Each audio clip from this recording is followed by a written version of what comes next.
تمتعه فيها طويلا. اللهم صل على محمد وآل محمد وعلى محمد. درود پڑھ لیجیے بابا.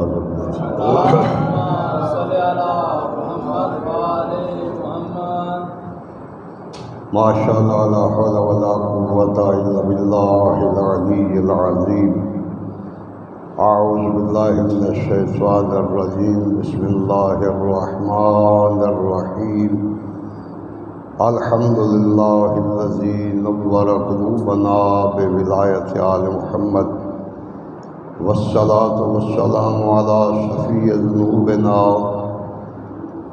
وطبیب قلوبنا ابو القاسم محمد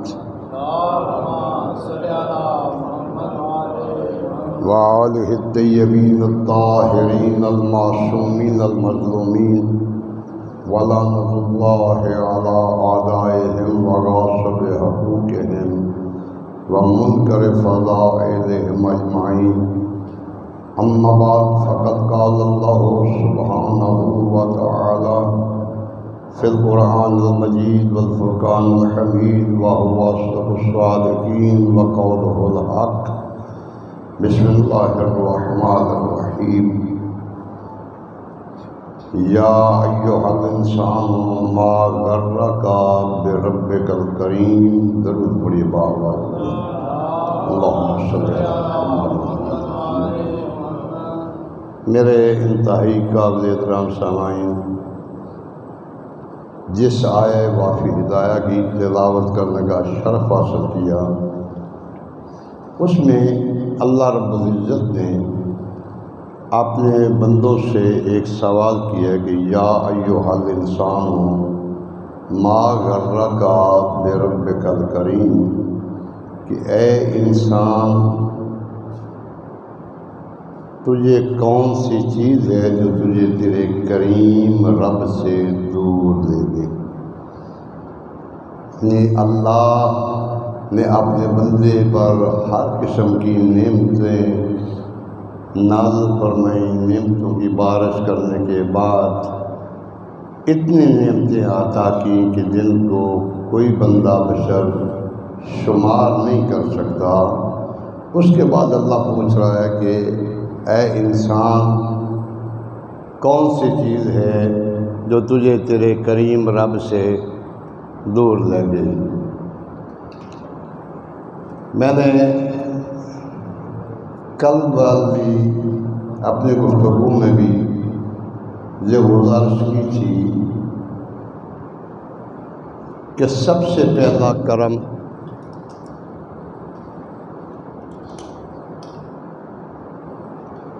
اس ذات باری تعالیٰ کا یہ ہے کہ اللہ نے ہمیں انسان بنایا. اگر وہ ذات ہمیں انسان نہ بناتی تو ہم اس کا کچھ بگاڑ نہیں سکتے تھے. یہ اس کا بہت بڑا احسان ہے کہ اس نے ہمیں انسان بنایا، اور انسان بنانے کے بعد پھر اس ذات پروردگار کا یہ بہت بڑا احسان اور کرم ہے ہم پر. اس نے ہمیں اپنے آخری نبی، اپنے محبوب کی امت میں پیدا فرمایا. یہ کوئی چھوٹا شرف نہیں ہے، چھوٹی بات نہیں ہے. اللہ نے ہمیں اس نبی کی امت میں پیدا فرمایا ہے جس نبی کا امتی بننا باقی انبیاء بھی اپنے لیے فخر سمجھتے ہیں. یعنی ہم گروہ انبیاء کی یہ خواہش ہے کہ کاش ہم بھی امت مصطفیٰ ہوتے. کتنا بڑا عظیم نبی ہے جس کی امت میں اللہ نے ہمیں پیدا فرمایا. آپ اگر قرآن پاک کی تفاسیر کا مطالعہ کریں تو آپ کو پتہ چلے گا پہلی جتنی امتیں گزری ہیں وہ اگر رات کو کوئی بندہ کوئی گناہ کرتا تھا تو جب صبح اٹھتا اس کی شکل جو تھی وہ بگڑ جاتی تھی. کوئی سور بن جاتا، کوئی بندر بن جاتا، اسی طرح ان کی شکلیں مسخ ہو جاتی تھیں. لیکن امت مصطفیٰ کو یہ شرف حاصل ہے کہ وہ رات کے اندھیرے میں، دن کی اجالے میں جتنے بھی گناہ کرے اس کی شکلیں مسخ نہیں ہوتی۔ کیوں؟ اس لیے کہ آمنہ کے اللہ نے یہ دعا مانگی تھی کہ پروردگارا، جس طرح پہلی امتیں جو ہیں ان کی شکلیں مسخ ہو جاتی تھیں، میرے امتی کی شکل مسخ نہیں ہونا چاہیے۔ قیامت کے دن تجھے حق پہنچتا ہے کہ وہ تو حساب مانگے اور میرے امتی تمہیں حساب دے، لیکن ایسا نہ ہو کہ وہ کوئی گناہ کرے اور فوری طور پر اس کی شکل مسخ ہو جائے۔ اللہ نے اپنے محبوب کی دعا کو قبول فرماتے ہوئے یہ ارشاد فرمایا کہ اے میرا محبوب، جن میں تو موجود ہے میں ان پہ اپنا عذاب نازل نہیں کروں گا۔ کیا معنی؟ اس دنیا میں کسی کی شکل کو میں مسخ نہیں کروں گا۔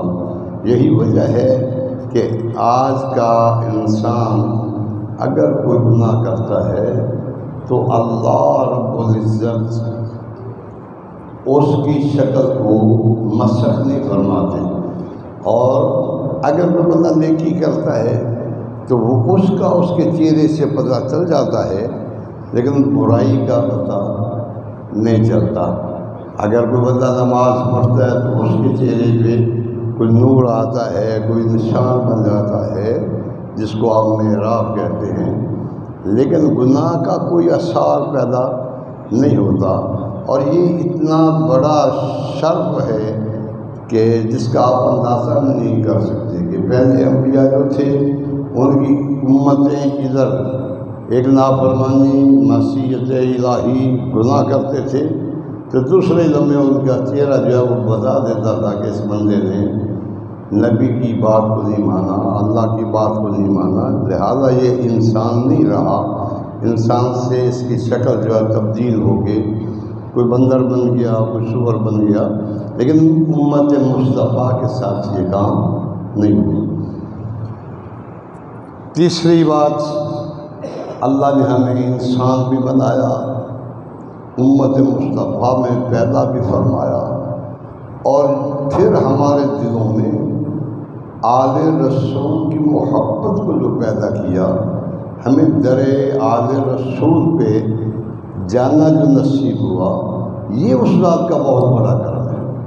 اس کے کرم، اس کی نعمتیں گنتے جائیں تو ہم اس کو شمار نہیں کر سکتے۔ کیوں؟ اس نے خود قرآن پاک میں ارشاد فرمایا کہ ان تعدوا نعمت اللہ ولا تحصوها، کہ اگر تم میری نعمتیں شمار کرنا چاہو تم انہیں شمار نہیں کر سکتے کہ اللہ نے کتنی نعمتیں انسان کو عطا فرمائیں۔ لیکن یہ ساری نعمتیں عطا کرنے کے بعد پھر اللہ سوال کرتا ہے کہ اے انسان، کون سی چیز ہے جو تجھے تیرے کریم رب سے دور لے گئی؟ ہمیں یہ سوچنا ہے کہ ہم اس اللہ، جو اللہ اپنے بندے سے یہ شکوہ کر رہا ہے کہ تو اپنے خالق سے دور ہو گیا، تو اپنے کریم رب سے دور ہو گیا، تو ہم اپنے کریم رب کے قریب کس طرح ہو سکتے ہیں؟ یہ ہمیں آل رسول بتائیں گے کہ اپنے بندہ اپنے خالق کے قریب کس طرح ہو سکتا ہے یا ہوتا ہے۔ دیکھیے، میں گزارش کروں کہ انسان پہ اس کے احسانات کی ایک لمبی فہرست ہے کہ انسان کو اللہ نے اس دنیا میں بھیجا تو انسان سے کل بھی میں نے عرض کیا تھا کہ ہدایت اس کے ذمہ تھی اپنے بندے کی، دوسرا اس کے ذمہ رزق ہے۔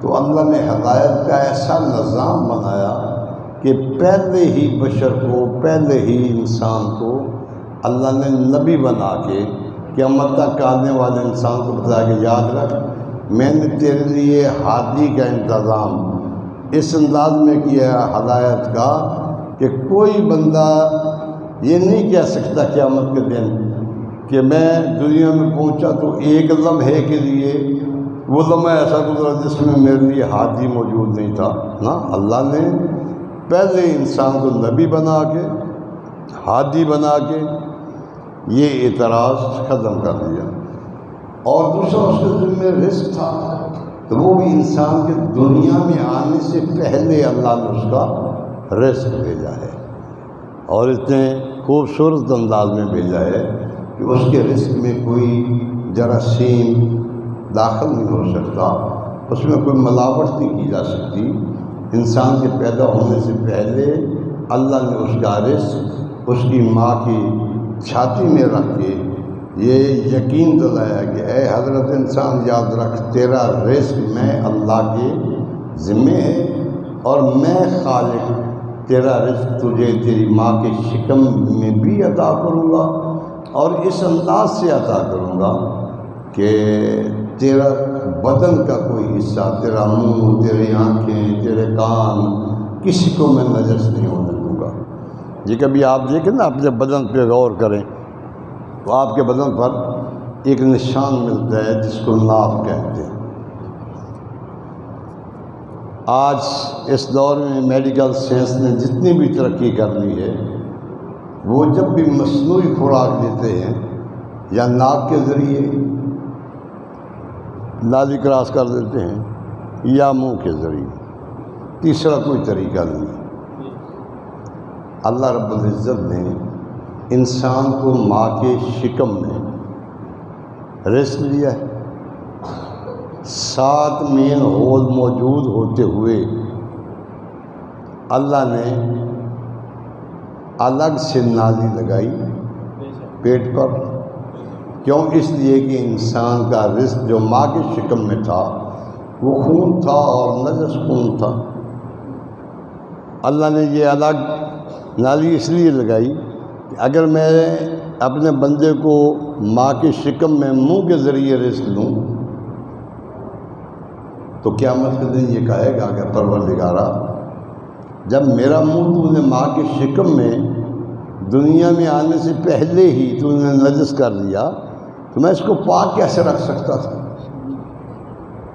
اس لیے اللہ نے انسان کے پیٹ پہ ایک نالی لگائی اور اپنے بندے کو متوجہ کیا کہ دیکھ، جس مقام پہ تیری مدد تیرا باپ نہیں کر سکتا، تیرا خاندان کوئی مدد نہیں کر سکتا، خود تیری ماں تیری کو مدد نہیں کر سکتی، میں اللہ نے اتنے مشکل مقام پر بھی تجھے رزق عطا کیا ہے، لیکن میں نے تیرا منہ نجس نہیں کیا، میں نے تیری آنکھیں نجس نہیں کی، میں نے تیرے کان نجس نہیں کیے، میں نے تیری شرمگاہ کی حفاظت کی، لیکن جب دنیا میں آ کے میں نے تجھے طاقت عطا کر دی، پھر تو نے یتیم کا مال کھا کے، سود کا پیسہ کھا کے، رشوت کے پیسے لے کے، کسی دوسرے مومن کا گلا اور غیبت کر کے تو نے اپنا منہ نجس کیا، تو کیوں کیا؟ یہ پھر حق بولتا اس اللہ کا۔ یہ اتنا بڑا احسان اللہ نے جو ہم پہ کیا کہ ماں کے شکم میں بھی رزق دیا، لیکن ہمارے تمام اعضاء کو پاک رکھا، تو ہم پہ بھی عقلاً واجب ہے کہ ہم اپنے ان تمام چیزوں کی حفاظت کریں اور ان کو پاک رکھیں، تاکہ قیامت کے دن اللہ رب العزت جب ہم سے پوچھے تو ہم یہ کہہ سکیں کہ اے پروردگارا، اگر تو نے ماں کے شکم میں میرے منہ کو پاک رکھا تھا تو میں نے بھی ساری زندگی بھوکا رہنا میں نے گوارا کیا ہے، لیکن میں نے کسی کا ناجائز حق نہیں کھایا۔ یہ حق بنتا ہے۔ وہ جو اتنا کریم ہے کہ اس نے انسان کے لیے زمین سے انگوری کو پیدا کیا۔ اب ماشاءاللہ سارے زمیندار لوگ ہیں اور یہ سمجھ سکتے ہیں، دیکھ سکتے ہیں کہ دانہ ہم مٹی میں ڈالتے ہیں اور مٹی سے پھر جب وہ فصل اگتی ہے تو آپ کبھی بیٹھ کے دیکھیں نا جی کہ زمین کتنی سخت ہے، اور اس میں سے نکلنے والی وہ کونپل جو ہے وہ کتنی نرم و نازک ہوتی ہے۔ اگر یوں کر کے اس سے انگوری کو ہاتھ لگائیں تو وہ جھلس جاتی ہے، اتنی نازک۔ کبھی غور نہیں کیا کہ اتنی سخت زمین کو اتنی نرم و نازک وہ کونپل کس طرح اس کے زمین کے سینے کو چیر کے وہ باہر نکلی ہے، کس لیے؟ انسان کے لیے۔ اللہ کو اس زمین کی ضرورت نہیں ہے، یہ اللہ نے ہم انسانوں کے لیے پیدا کی۔ اور حدیث قدسی میں اللہ نے ارشاد فرمایا ہے کہ اے فرزند آدم، یہ پوری کائنات میں نے تیرے لیے پیدا کی ہے اور تجھے صرف اپنے لیے پیدا کی ہے۔ اس مطلب کو، اس حدیث قدسی کے ترجمے کو دوسرے لفظوں میں یوں کہا جا سکتا ہے کہ اللہ انسان کو متوجہ کر کے کہہ رہا ہے کہ اے حضرت انسان، میں نے تجھے اشرف المخلوقات پیدا کیا ہے، اور یاد رکھ اگر تو میری بارگاہ میں جھک جائے گا تو یہ کائنات کی ہر شے یہ میں تیرے دروازے پہ جھکا دوں گا۔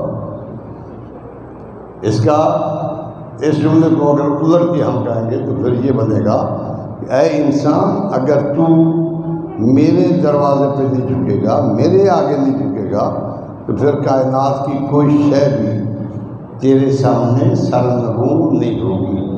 کیا فقط یہ جملہ ہے یا تاریخ میں کوئی اس کا کوئی مثال بھی ملتی ہے؟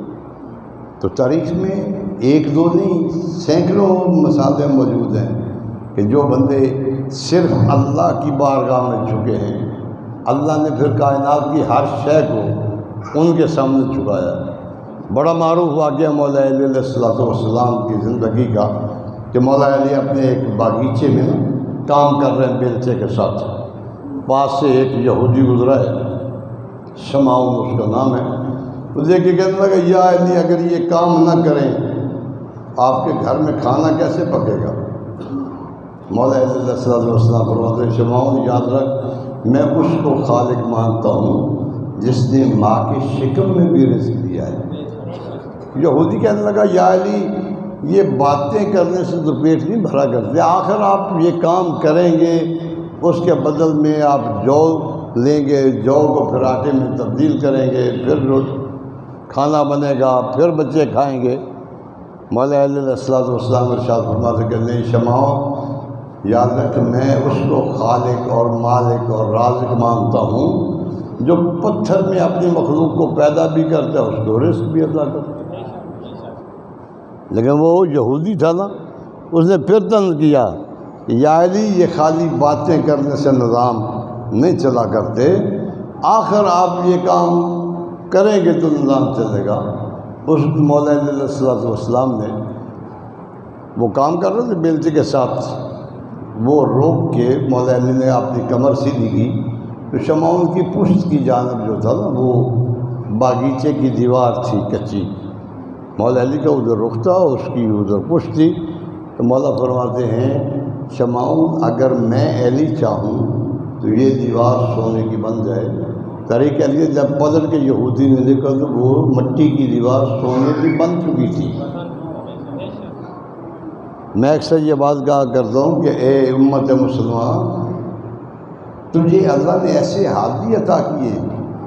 یہ لفظ جو ہے نا، اگر میں علی چاہوں، یہ بتا رہا ہے کہ اگر ابھی علی نے چاہا نہیں، صرف یہ کہا ہے کہ اگر میں چاہوں تو وہ دیوار سونے کی بن جائے، تو وہ مٹی سونا بن گئی۔ تو پھر تجھے سمجھنا ہے کہ وہی علی جو نہ چاہے تو مٹی سونا بن جاتی ہے، اگر وہ علی چاہے تو پھر کیا نہیں ہو سکتا۔ لیکن ادھر دوسرے مقام پہ آپ دیکھیں تو مولا علی کو ماننے والوں کا کردار آپ کو سمجھ میں آئے گا کہ کتنے عظیم لوگ ہیں جو مولا علی کے نوکر ہیں۔ ایک دن نا مقداد مولا علی علیہ السلام کی بارگاہ میں آیا، انتہائی ازردہ اور آنکھوں میں آنسو ہیں، آگے دس بستہ عرض کرنے لگا مولا آج 3 دن سے میرے بچے بھوکے ہیں، کوئی چیز نہیں ہے گھر میں کھانے پینے کے لیے، کیا کروں؟ مولا علیہ السلام فرماتے ہیں کہ جاؤ وہ پتھر اٹھا کے لاؤ۔ وہ اتنا سا پتھر تھا، وہ اٹھا کے لایا مولا علیہ السلام نے اس پتھر کو اپنے ہاتھ میں پکڑ کے کچھ پڑا تو وہ مقداد کو دے دیا، یہ پکڑ پہ مقداد کے ہاتھ میں جو وہ پتھر آیا اس نے دیکھا کہ وہ سونے کا بن چکا تھا۔ مقداد نے کیا کیا، 2 پتھر اور لیے، اس کو وہاں رکھ کے نا اس سے اتنا سا سونا توڑ دیا، باقی کو وہاں پھینک دیا۔ مولا علیہ السلام دیکھ کے فرمانے لگے کہ اے مقداد، ابھی تو شکوہ کر رہا تھا کہ کھانے کو کوئی چیز نہیں، کچھ بھی نہیں رہا، 3 دن سے بچے بھوکے ہیں، اب لے جائے اسے۔ کہ لگا مولا میں اپنی ضرورت جتنی تھی وہ میں نے لے لیا۔ مولا فرماتے ہیں وہ سارا لے جا، کل پھر حالات ایسے ہو جائیں گے۔ کیا کمال کی قناعت ہے، کیا کمال کا ایمان ہے۔ مقداد کہنے لگے یار مولا اگر کل پھر ایسے حالات ہو گئے تو آپ ہمارے آقا اور مولا موجود نہیں ہیں، میں ذخیرہ کیوں کروں؟ یعنی اس واقعے سے پتہ چلتا ہے جو علی کو مانتا ہے اس کا اللہ پہ توکل کیسا ہونا چاہیے۔ مولا علیہ السلام کے ماننے والے جو غلام ہیں ان کا کردار دیکھ کے لوگ آج بھی پریشان ہیں کہ جس علی کے غلاموں کا کردار سمجھ میں نہیں آتا، ہم ان کے آقا کو سمجھنے کی کوشش کر رہے ہیں۔ وہ کتنا مطلب، ایک مزدور ہے بازار کوفہ میں مزدوری کر رہا ہے، اس کی پشت پہ اناج کا ایک تھیلا ہے لے کے جا رہا ہے اور ادھر شور برپا ہوا، ایک بچہ جو ہے وہ بازار میں گر گیا۔ وہ ایک خاتون مکان کی چھت پہ کپڑے سوکھنے کے لیے، خشک ہونے کے لیے پھیلا رہی تھی، ننھا سا بچہ گود میں تھا، وہ بچہ اچھلا اور بازار میں گرا، شور مچ گیا۔ ادھر یہ مزدور جو ہے اس کی پشت پہ اناج کا تھیلا ہے، اپنا ہوتا تو جلدی سے نیچے پھینک دیتا، لیکن وہ اپنا تو تھا نہیں، اس نے بڑے آرام کے ساتھ ایک طرف اس اناج کے تھیلے کو اتارا اور چلتا ہوا اس مقام پہ جہاں بچہ مکان کی چھت سے گرتا ہے، تھیلا پشت میں تھا، وہیں سے اس نے ہاتھ بلند کر کے کہا رک جا، وہ بچہ فضا میں رک گیا۔ یہ تھیلا رکھ کے چلتا ہوا آیا، جب بچہ رکا ہوا تھا دونوں ہاتھ یوں پھیلا کے کہنے لگا اب آ جا۔ وہ بچہ آہستہ آہستہ اس مزدور کے ہاتھوں پہ آ گیا۔ اتنی دیر میں کیفیت یہ بنی کہ بازار کوفہ کے سارے تاجر اپنا کاروبار چھوڑ کے اس مزدور کے ارد گرد جمع ہو چکے۔ ماں روتی پیٹتی آئی، مزدور نے بچے کی پیشانی چوم کے اس کو ماں کے حوالے کیا، اور اس بچے کی ماں دعائیں دیتی ہوئی واپس چلی گئی۔ اب تجار بازار کوفہ جو ہے وہ پوچھ رہے ہیں کہ یار تو کون سا وظیفہ کرتا ہے، تو کون سا عمل کرتا ہے کہ یہ فضا تیرا کہنا مانتی ہے؟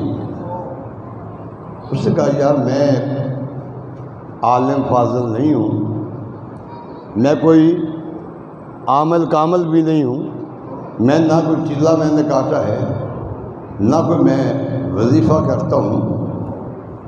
ادھر اصرار بڑھا کہ نہیں یہ تو کیسے کہہ سکتا ہے، ہمارے سامنے تم نے یوں کر کے ہاتھ کہا کہ رک جا، بچہ فضا میں رک گیا، تم نے کہا آ جا، وہ آہستہ آہستہ تیرے ہاتھوں پہ آ گیا۔ آخر تو کوئی عمل تو کرتا ہے نا کہ یہ فضا تیرا حکم مانتی ہے۔ تاریخ میں یقین جانے یہ جملے موجود ہیں کہ اس مزدور کا سر جھکا، تھوڑی دیر کے بعد اس نے سر اٹھا کے کہا کہ اے بندگان خدا، اگر ضرور پوچھنا چاہتے ہو تو غور سے میری بات سنو، جس دن سے میں نے علی کو امام مانا ہے میں نے علی کے حکم کی مخالفت نہیں کی۔ پتہ چلا کہ علی وہ عظیم ہستی ہے جس کا حکم بندہ ماننا شروع کر دے تو کائنات کی چیزیں اس بندے کا حکم ماننا شروع کر دیتی۔ علی علیہ السلام جیسے عظیم امام کے ہوتے ہوئے بھی اگر کوئی بندہ جہنم چلا جائے، کیا خیال ہے آپ؟ کہ علی کو وہ اپنا امام بھی مانے، جس کے بیٹے جوانان جنت کے سردار ہیں، اور پھر خود جہنم بھی چلا جائے، اس کے ماننے کو کوئی فائدہ ہے؟ نہیں ہے نا؟ تو پھر کیا کرنا چاہیے؟ میں نے آج عرفات ابھی اپنی مجلس میں یہ بات عرض کی کہ مومنین سے کہ دیکھیں کسی نے جبر نہیں کیا ہمارے ساتھ، ہمیں زبردستی نہیں کی ہمارے ساتھ کہ تم علی کو امام مانو۔ اگر ساری دنیا مولا علی کو امام مان لے تو علی کی شان میں اضافہ نہیں ہوتا۔ اگر ساری دنیا اس کو امام نہ مانے، علی کے مرتبے میں کوئی کمی نہیں ہوتی۔ کیوں؟ اس لیے کہ امام لوگوں کے بنانے سے نہیں بنتے، امامت اللہ لوگوں کے کہنے پہ کسی کو نہیں دیتا، یہ خود اللہ کا ایک عطا کیا ہوا منصب ہے، جو اس منصب پہ پورا اترتا ہے اللہ اس کو امامت کے عہدے پہ فائز کرتا ہے۔ یہ لوگوں کے تو بس کی بات نہیں، اگر لوگوں کے بنانے سے امام بنتے ہوتے تو آج پتہ نہیں کتنے امام بن چکے ہوتے۔ یہ کوئی بندوں کی رائے دہی کا عمل نہیں ہے، جس طرح ہم یہاں اپنے حلقے میں جس کو جس چاہتے ہیں ووٹ دے کے ممبر بنا دیتے ہیں نا، ایسا مسئلہ نہیں ہے۔ مکتب تشیع کے نزدیک امامت منصوص من اللہ ہے، امام کو نبی بھی منتخب نہیں کر سکتا۔ نبی کا کام امام بنانا نہیں، امام کا اعلان کرنا ہے۔ موسیٰ علیہ السلام جیسا نبی دعا مانگ رہے ہیں کہ پروردگارا تو میری زبان کی گرہ کو کھول، میرے قول کو آسان بنا کہ لوگ میری بات سمجھ سکیں، میرے اہل میں سے میرا ایک وزیر بنا، اور خود اس کا نام بھی بتا رہے ہیں جس کا نام ہارون ہے۔ تو میں عرض کروں گا جناب موسیٰ کی خدمت میں کہ جب آپ نام بھی بتا رہے ہیں کہ ہارون میرا بھائی، اس کو میرا وزیر بنا، جانتے ہیں آپ ہارون کو، خود بنا لو اس کو اپنا وزیر۔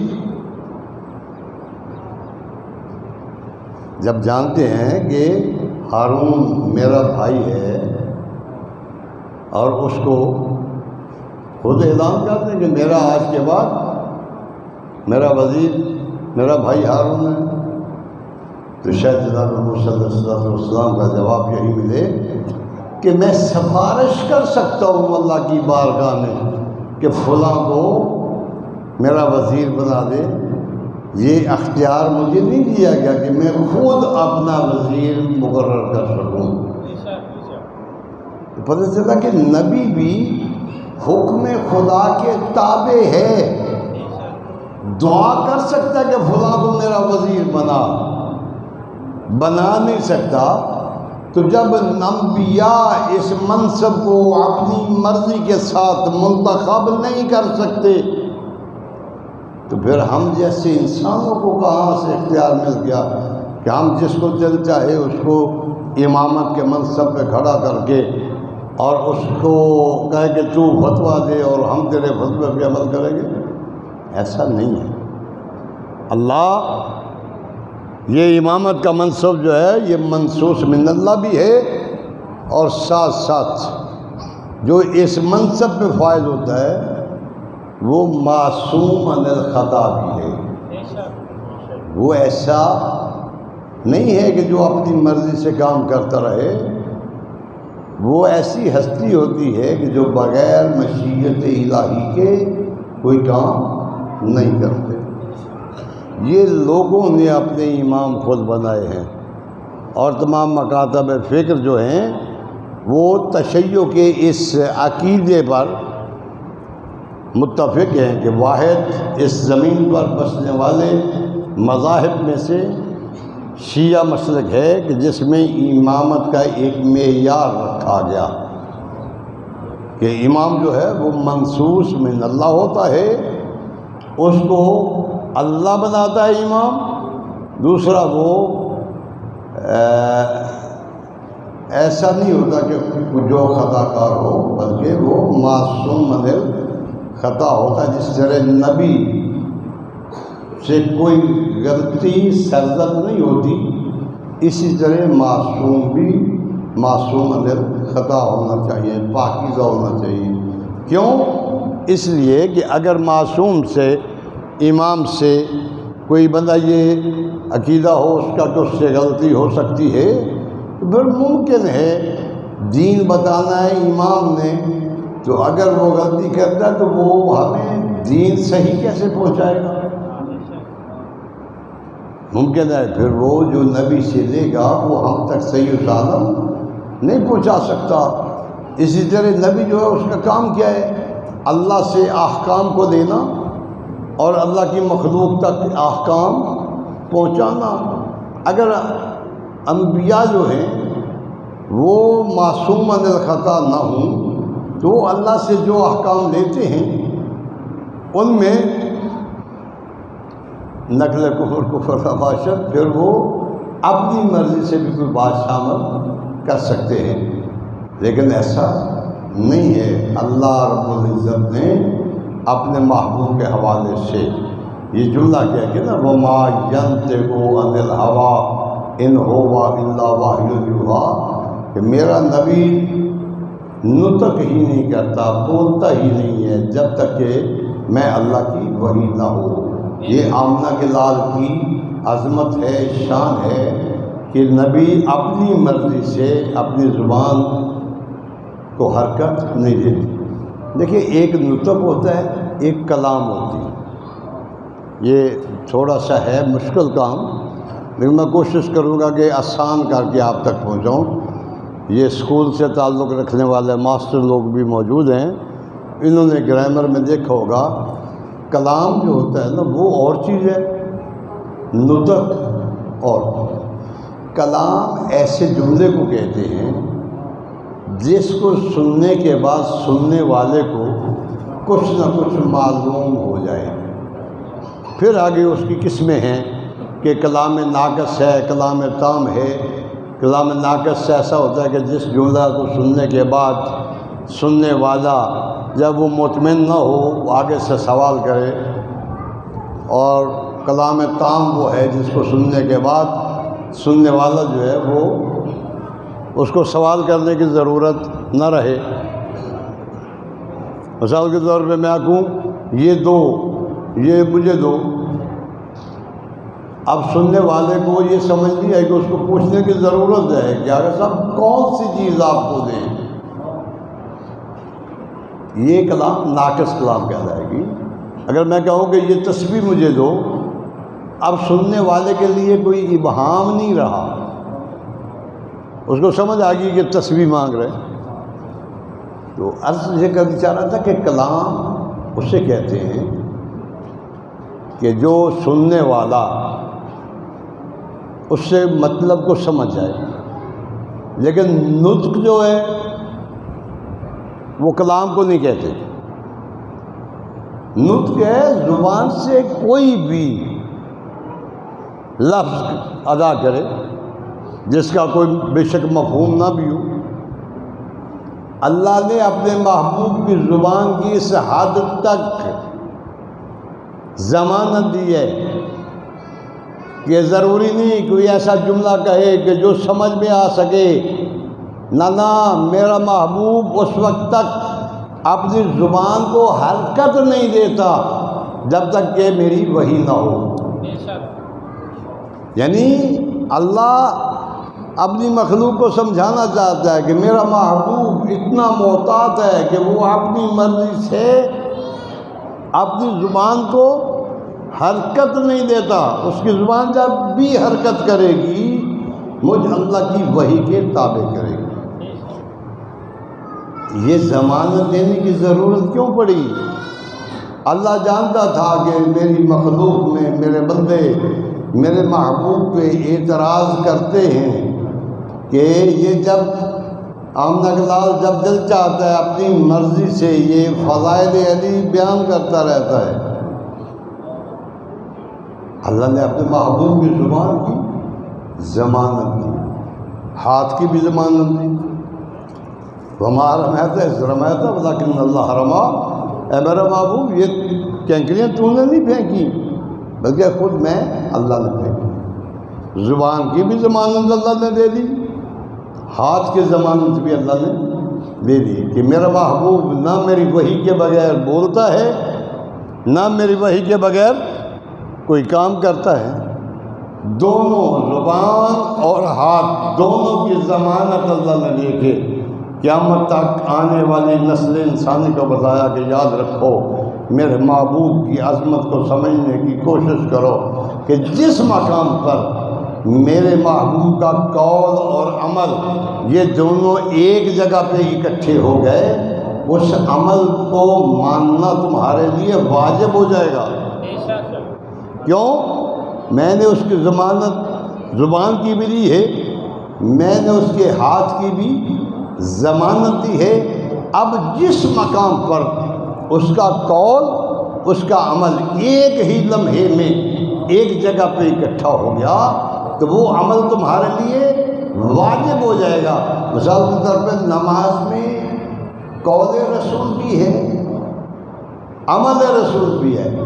جو پاک نبی نے تلاوت کی، قرأت کی، وہ قول رسول، اور جو قیام رکوع سجدہ کیا یہ عمل رسول۔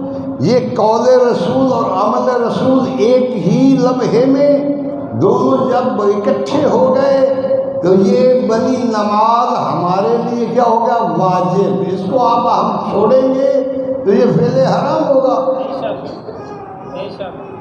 اب لوگوں نے یہ دیکھا کہ جس مقام پر عمل محمد مصطفیٰ اور قول محمد مصطفیٰ یہ دونوں جمع ہو جاتے ہیں وہ امت کے لیے وہ کام واجب ہو جاتا ہے۔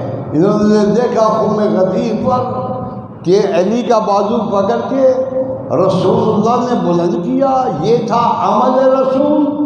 اور قول رسول کیا تھا؟ من کنت مولا ہو فہذا علی المولا۔ اب لوگوں نے دیکھا کہ قول مصطفیٰ اور عمل مصطفیٰ ایک ہی لمحہ میں اکٹھے ہو گئے۔ اب لوگوں کے لیے واجب ہو گئے کہ وہ علی کو اپنا آقا اور مولا مانے۔ اسی واجب سے بچنے کے لیے لوگوں نے یہ کہنا شروع کر دیا کہ یہ کبھی رسول اپنی مرضی سے گفتگو کر لیتا ہے، کبھی اللہ کے حکم کے تابع کر لیتا ہے، لیکن ایسی بات نہیں ہے۔ ہمارے نزدیک رسول اللہ صلی اللہ علیہ وآلہ وسلم کا یہ مقام نہیں ہے کہ کبھی اپنی مرضی سے گفتگو کریں، کبھی اللہ کی مرضی کے ساتھ گفتگو کریں۔ نہ، ہم یہ سمجھتے ہیں کہ نبی جو بھی بات کرتے ہیں وہ اللہ کے وحی کے تابع کرتے ہیں۔ قرآن بھی یہی کہہ رہا ہے اور یہی ہمارا عقیدہ ہے۔ اور اس کے ساتھ ساتھ یہ ہے ہمارے نزدیک تو مقام رسول یہ ہے کہ قرآن سے ہم نے جو پڑھا ہے وہی اس کو ہم بیان کرتے ہیں کہ میں یطیع الرسول فقد اطاع اللہ۔ قرآن کہتا ہے کہ جس بندے نے رسول کی اطاعت کی اس نے میں اللہ کی اطاعت کی۔ اچھا، اطاعت ہوتی کیا ہے؟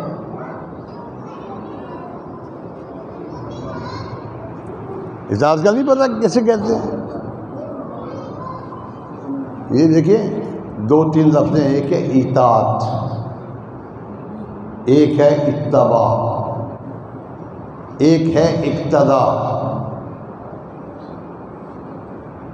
اطاعت رسول اللہ صلی اللہ علیہ وآلہ وسلم کی بات کو مان لینا، یہ کیا ہے؟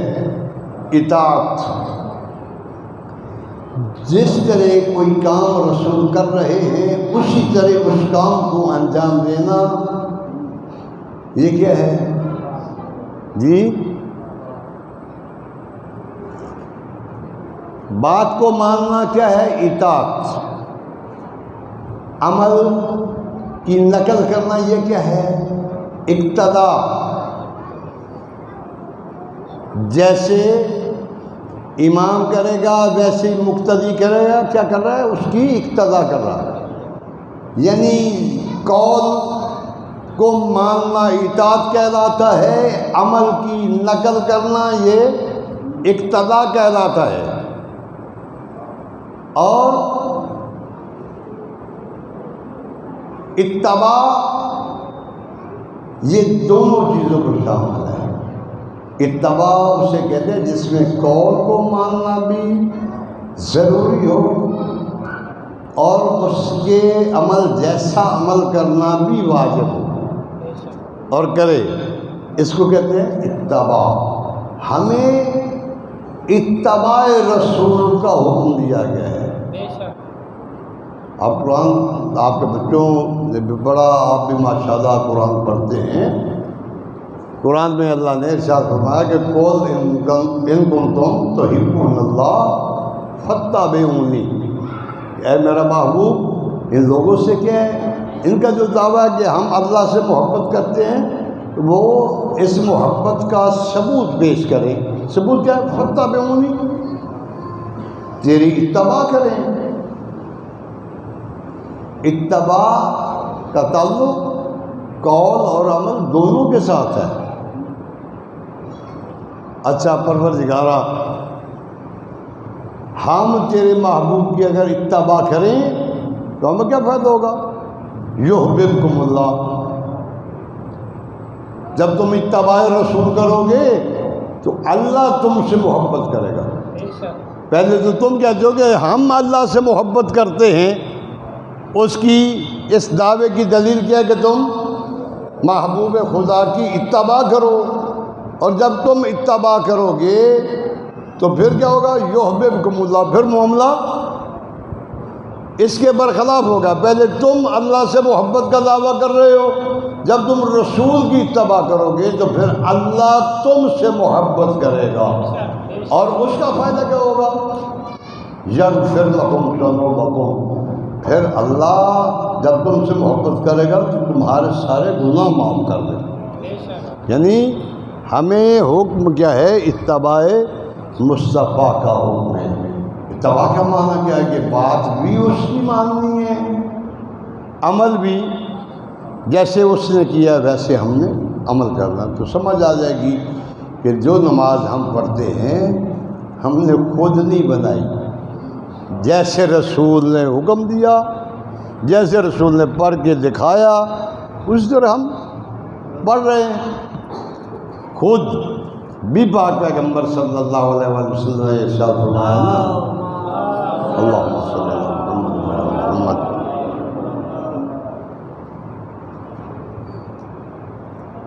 کہ صلو، نماز پڑھو، کما رأیتمونی اصلی، جس طرح تم نے مجھے نماز پڑھتے دیکھا۔ کب سارے احباب جب وہ یہ پریشان ہوں گے اب کہ ہم نے تو امنا کے لال کو نماز پڑھتے نہیں دیکھا۔ جب امام مالک نے یہ فتویٰ دیا نا کہ ہاتھ کھول کے نماز پڑھنا جائز ہے، لوگوں نے اعتراض کیا تھا کہ پہلے تین امام جو ہیں فقہ کے، امام اعظم، امام احمد حنبل، امام شافعی، انہوں نے تو ہاتھ باندھ کے نماز پڑھنے کا فتویٰ دیا اور آپ نے ہاتھ کھولنے کا فتویٰ دے دیا۔ انہوں نے جواب میں یہ بات کہی کہ پہلے جو جن اماموں نے ہاتھ باندھ کے نماز پڑھنے کا فتویٰ دیا ہے وہ کوئی کوفے کے رہنے والا تھا، کوئی بغداد کے رہنے والا تھا۔ میں چونکہ میرا وطن مدینہ ہے، میں مدینہ کے رہنے والا ہوں، اور رسول اللہ کا یہ فرمان ہے کہ نماز اس طرح پڑھو جس طرح تم نے مجھے نماز پڑھتے دیکھا ہے۔ جس امام کے آباء و اجداد کوفہ میں رہتے تھے، انہوں نے مدینے میں رسول کو دیکھا ہی نہیں نماز پڑھتے۔ بات نہیں سمجھے؟ جو بغداد میں رہتے اسے کیا پتہ کہ رسول کس طرح نماز پڑھتے تھے؟ امام مالک فرماتے ہیں میری مجبوری یہ ہے کہ میرے دادا نے دیکھا رسول اللہ کو نماز پڑھتے، میرے باپ نے دیکھا آل رسول کو نماز پڑھتے، اور جس طرح میرے باپ اور میرے دادا نے مجھ سے بیان کیا کہ اس طرح رسول اللہ نماز پڑھتے تھے، اس طرح آل رسول نماز پڑھتے تھے، میری مجبوری بن گئی کہ میں فتویٰ دوں کہ ہاتھ کھول کے نماز پڑھنا درست ہے اس فرمان کے تحت جس میں رسول اللہ فرمایا کہ نماز اس طرح پڑھو جس طرح تم نے مجھے نماز پڑھتے دیکھا ہے۔ عرض کرنا چاہ رہا تھا کہ دین سیکھنا،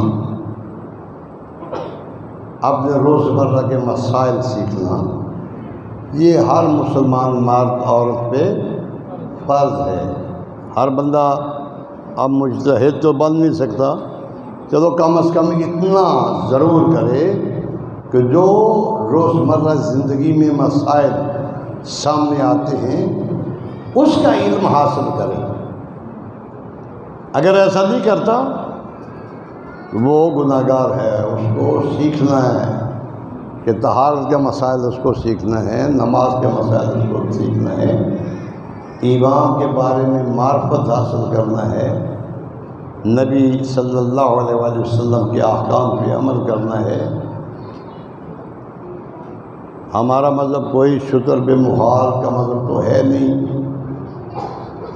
واحد مذہب ہے جو پاک نبی سے لے کے اس وقت تک ایک لمحے کے لیے بھی کسی غیر معصوم کے قیادت میں نہیں گیا۔ باقی جتنے مذاہب موجود ہیں، کسی کا امام پاک نبی کی ریزل کے 88 سال بعد دنیا میں آیا، کوئی اس سے بعد، کوئی اس کے بعد، واحد مذہب ہے مذہب اہل بیت، جس کو ماننے والے لوگ ایک لمحے کے لیے بھی غیر معصوم کی قیادت میں نہیں گیا۔ پاک نبی نے آنکھیں بند کی ہیں تو ان کے ہاتھ میں دامن علی موجود تھا۔ علی اس دنیا سے گئے ہیں تو ملت تشیع جو ہے اس کا رہنما اور رہبر جو ہے وہ امام حسن تھے۔ امام حسن دنیا سے گئے تو ایک لمحہ ضائع کیے بغیر تمام کے تمام ہم سید الشہداء کے زیر دامن آ گئے۔ سید الشہداء شہید ہوئے تو ایک لمحہ بھی نہیں گزرنے پایا کہ ہمارے ہاتھ میں دامن سید الساجدین کا دامن تھا۔ سید الساجدین اس دنیا سے گئے ہیں تو ہمیں امام محمد باقر کے حوالے کر کے گئے ہیں۔ امام محمد باقر علیہ السلام نے جامع شہادت نوش فرمایا ہے تو وہ ہمارا ہاتھ امام جعفر صادق علیہ السلام کے ہاتھ میں دے کے گئے ہیں۔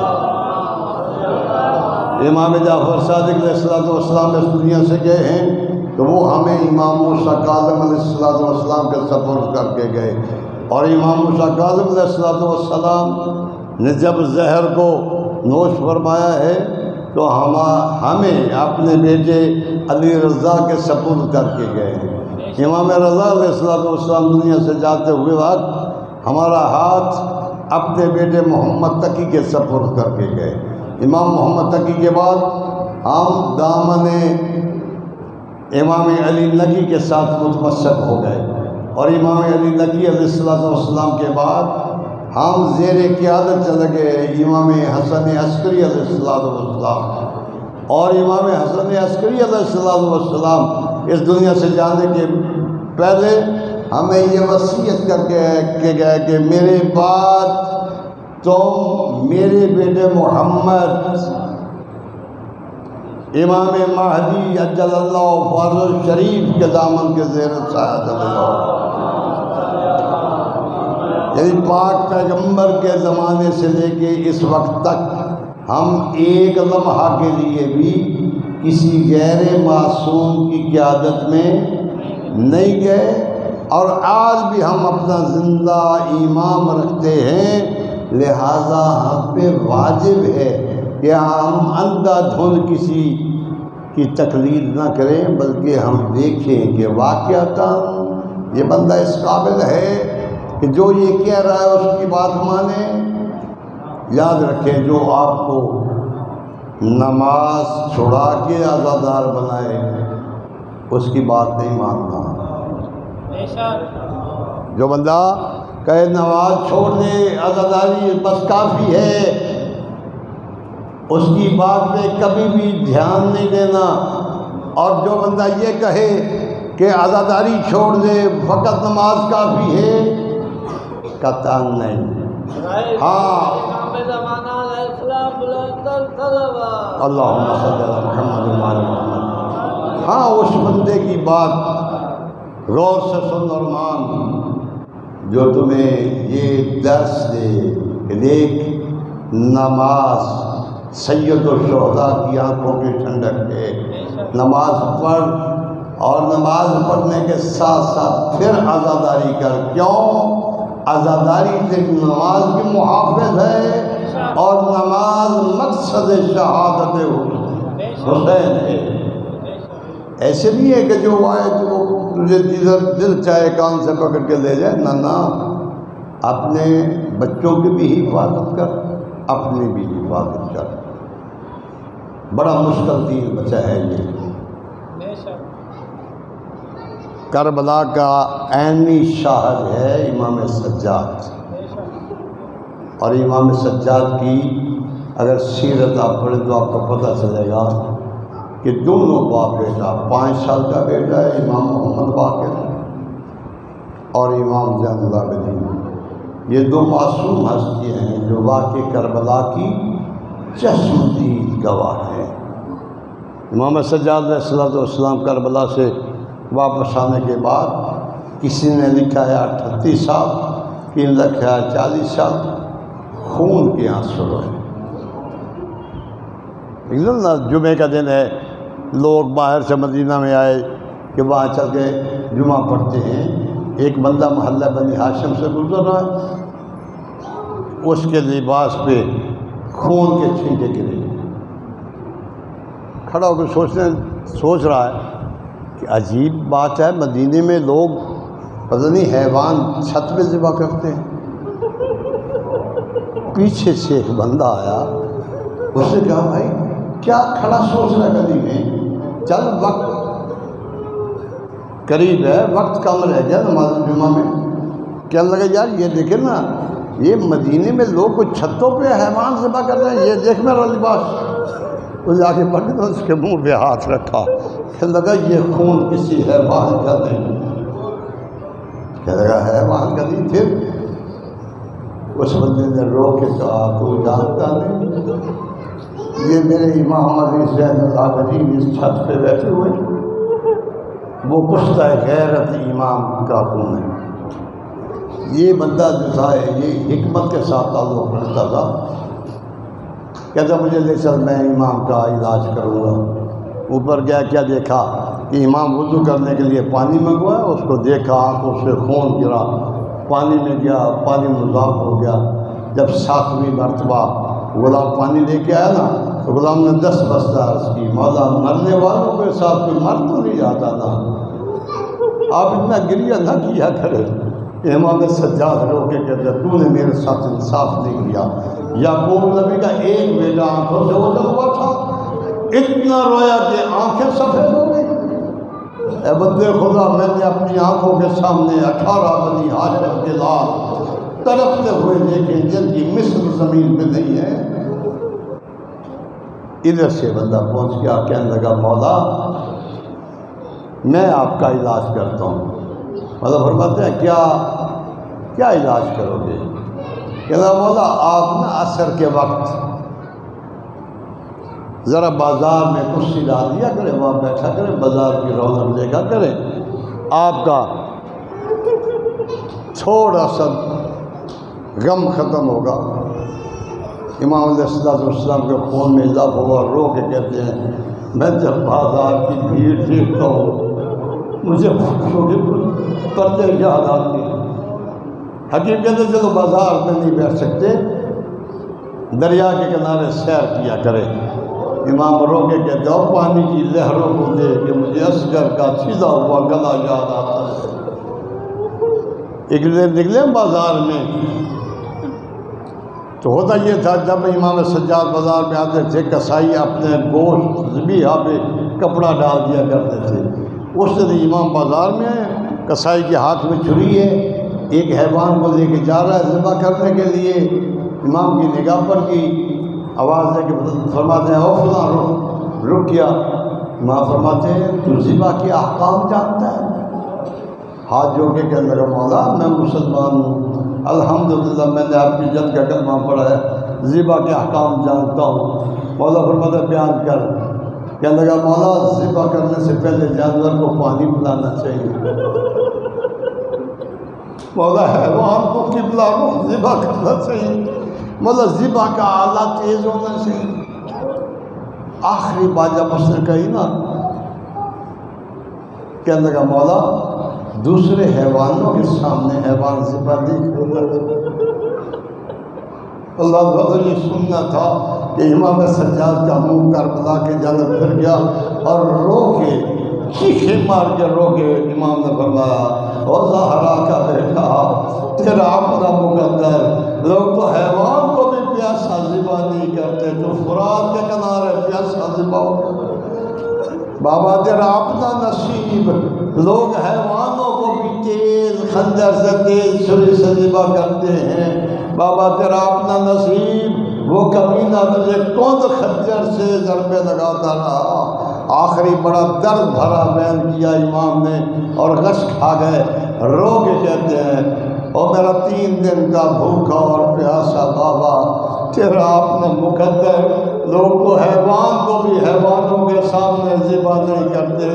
پتہ نہیں وہ کون سا وقت ہوگا، کیسا وقت ہوگا جب تیری 4 سال کی بچی دیکھ رہی تھی، تیری بیٹی رو رو کے دعائیاں دے رہی تھی، او لوگوں میرے بابا کو ایک گھونٹ پانی پلا دو،